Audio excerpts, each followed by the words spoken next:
दादा, अब्बा और मैं। दादा हयात थे जब मिट्टी का एक घर था। चोरों का कोई खटका ना डाकुओं का डर था। खाते थे रूखी सूखी, सोते थे नींद गहरी।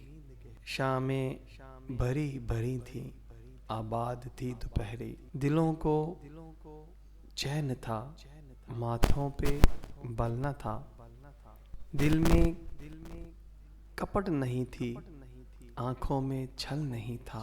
अब्बा का वक्त आया, तालीम घर में आई। तालीम साथ अपने एक इनकलाब लाई। ऊंचा रवायतों से उठने का देहान आया। मट्टी का घर हटा तो पक्का मकान आया। दफ्तर की नौकरी थी, तनख्वाह का था सहारा। मालक पे था भरोसा, हो जाता था गुजारा।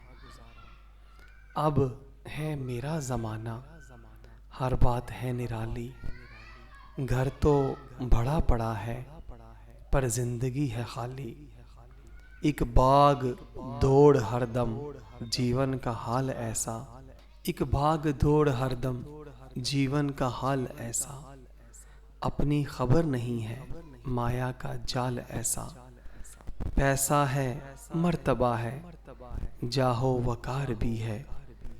नौकर भी हैं और चाकर भी, बंगला है और कार भी है। वो थे लोग भोले भाले, लेकिन थे प्यार वाले। पैसा अगरचा कम था, फिर भी ना कोई गम था। ज़र है पास अब, ज़मीबी पास है मेरे।